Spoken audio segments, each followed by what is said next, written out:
look like Caitlin Clark could be returning this week after all.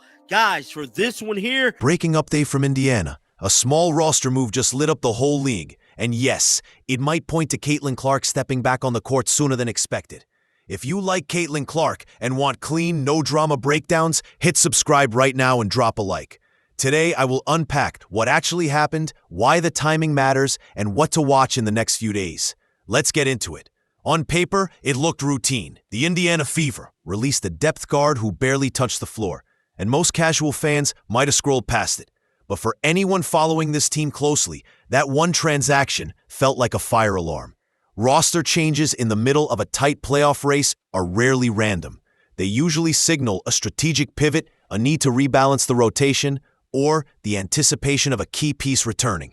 Caitlin Clark sits at the center of all three. Her gravity changes the spacing, the shot diet, and the defensive coverages the Fever face. Gets back, it's going to be scary from a backcourt standpoint because the two of them with the ball in their hands, without the ball. That's a threat. And as a post player, your eyes have to light up because if there's that much attention from the backcourt, they're going to find you. If you set screens, if you set early drags in transition,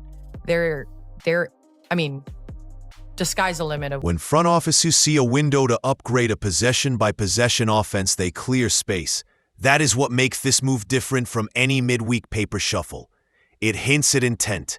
It says the Fever want optionality at guard, veteran steadiness, and the ability to flip into their best version the moment their franchise engine is ready.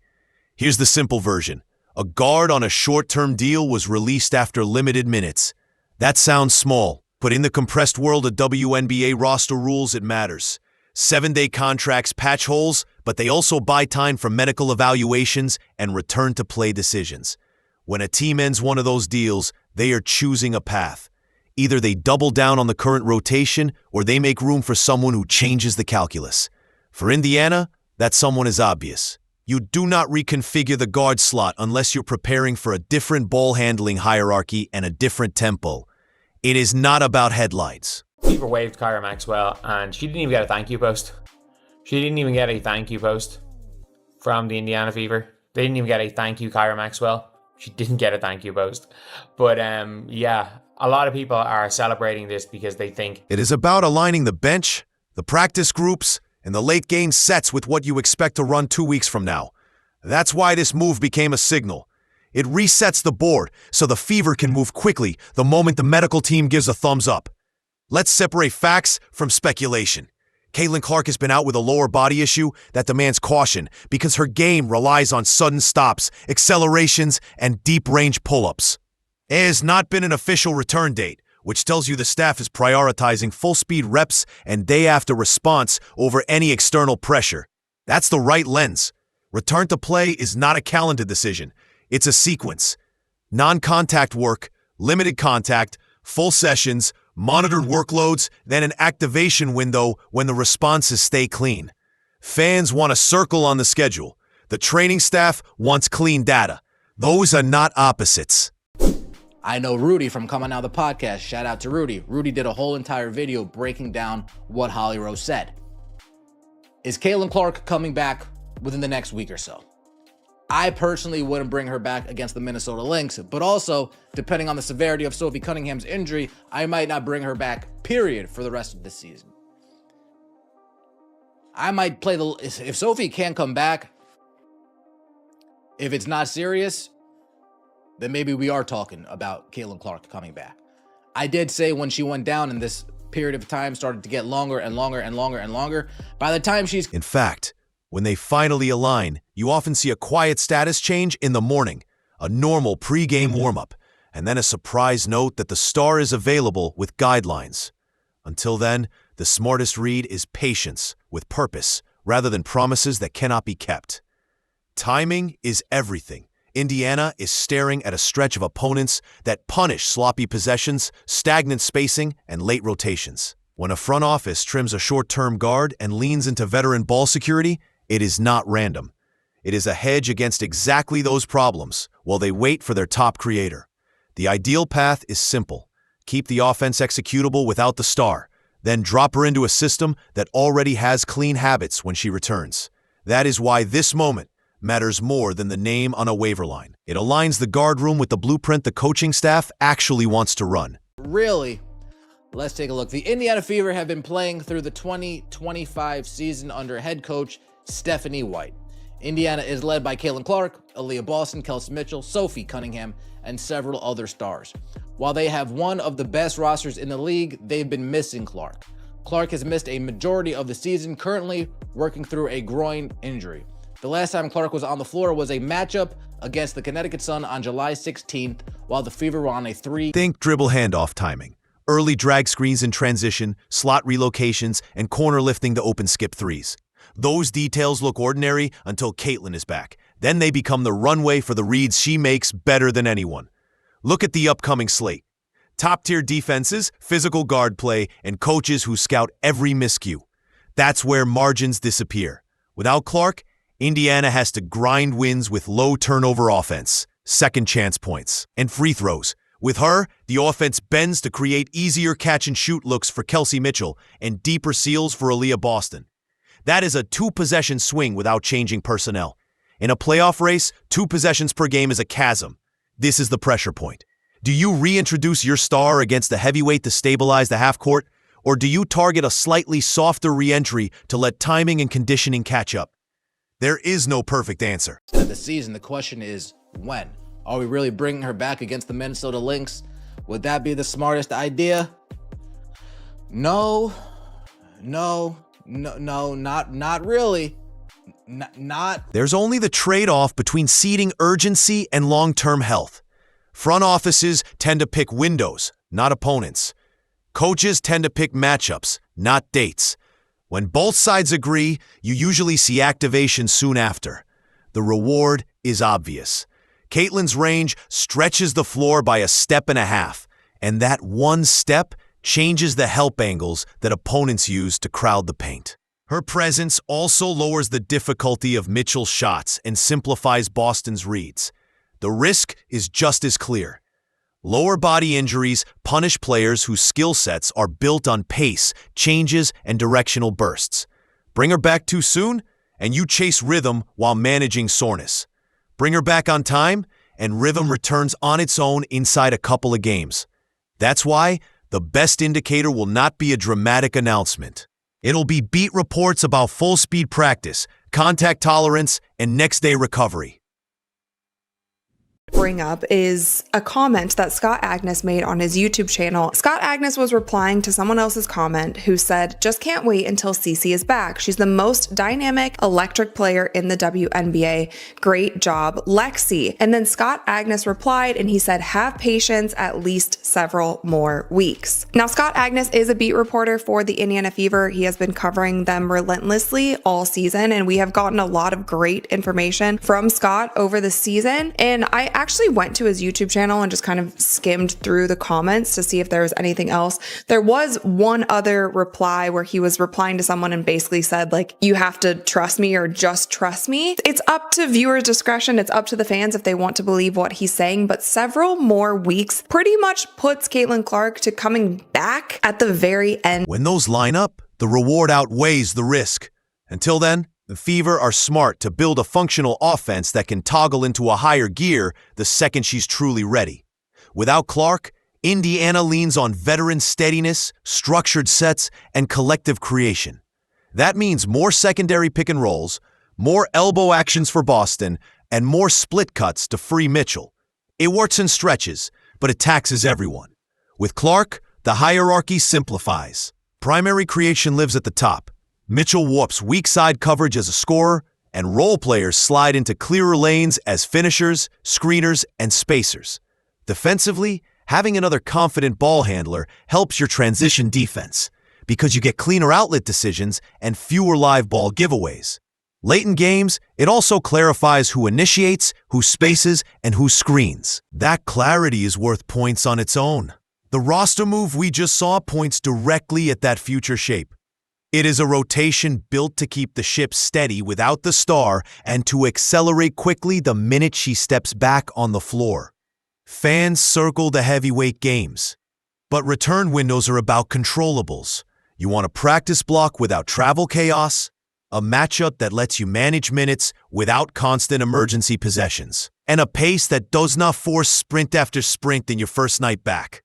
That does not mean ducking tough teams. It means controlling the variables you can. Think limited stints, planned early subs, and a tighter play menu that focuses on quick reads she already owns. You also want dead ball opportunities to sub without burning timeouts, plus lineups that protect her with size and rebounding while she plays into rhythm.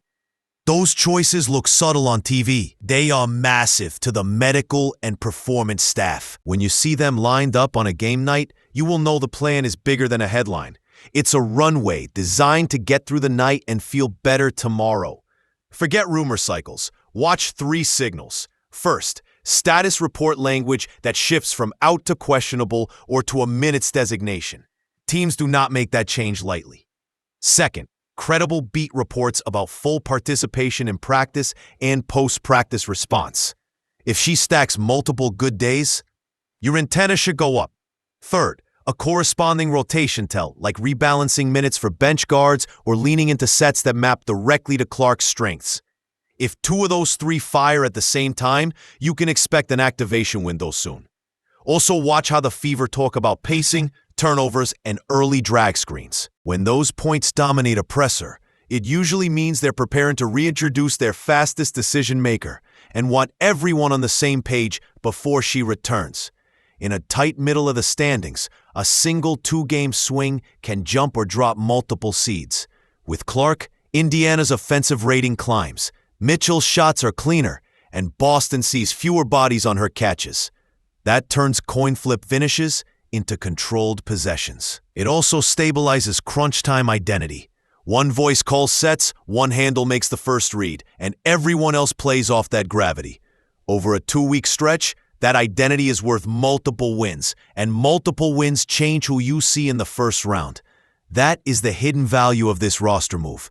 It is not about a name on a transaction line.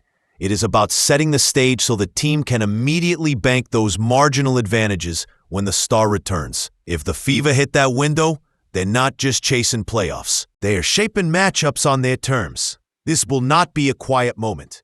Opponents will tilt extra help toward the arc, which opens slips for bigs and slot drives for wings. Broadcasts will build segments, arenas will fill, and every whistle will feel louder. That attention cuts both ways. It lifts the league and it tests the Fever. The benefit to Indiana is tactical as much as it is commercial. Defenses change their rules when Clark crosses half court. That gives role players simpler reads, and it lets the coaching staff shorten the playbook late. The cost is expectation. Every night becomes a referendum. The smartest response is to stick to a short menu, defend without fouling, and win the possession game. If Indiana does that while Clark scales up minutes, the ripple becomes an advantage rather than a distraction. That is the opportunity hidden inside this week's quiet transaction. Here's the read. The roster move is about flexibility and alignment, not a guarantee. It positions Indiana to move quickly the instant the medical staff clears Caitlin Clark. If the next few practices stack up clean and the status language shifts, expect a targeted return window before the stretch run ends. If not, the Fever will ride veteran steadiness and keep the door open. Either way, the message is clear. Indiana wants the guard room ready to plug their star back in without chaos. If you like Caitlin Clark and want balanced updates without the rumor mill, please subscribe now. Like the video and tell me in the comments which matchup you think fits her first game back best. That is the full picture behind the move and what it likely signals. If you like Caitlin Clark, hit subscribe and tap like so more fans see this breakdown. I will track the status language next. Practice reports and rotation tells. See you on the next update.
they need her return. And the schedule, brutal, absolutely brutal. Minnesota, and that's the massive risk. The craziest part is, while all then Seattle, then the Sparks, then the Valkyries,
because that is absolutely critical here. The Fever,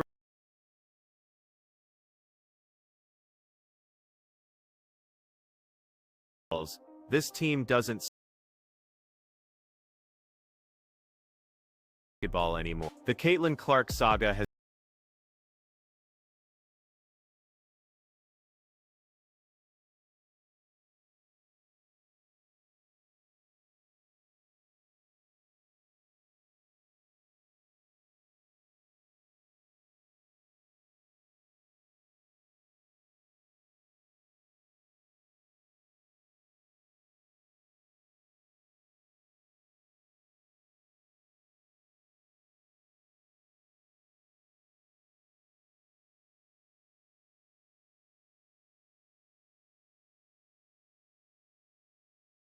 seriously kidding yourself? This whole move screams desperation, mixed with pure calculation.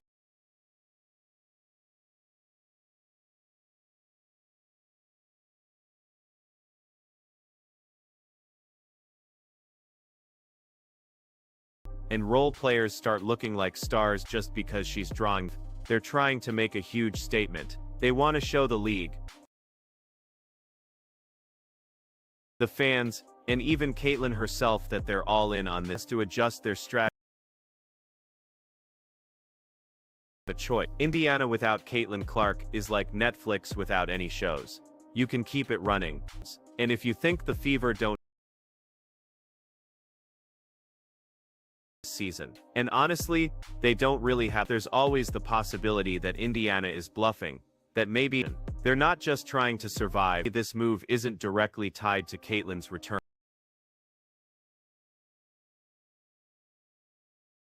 Every single decision this franchise makes revolves around Caitlyn Clark. She's not just the center, but nobody's paying attention. Of course, know that you're, but come on. How many times are we going to play that game? The real winners here. Fever fans have been absolutely starving for good news. Double teams. Everything they do is about maximizing her impact. Now let's not forget the fans in all this, because announcement that instantly reignites hope. They've been through years of mediocrity, and suddenly with Caitlyn right now. And whether the Fever admit it or not, and this is the kind of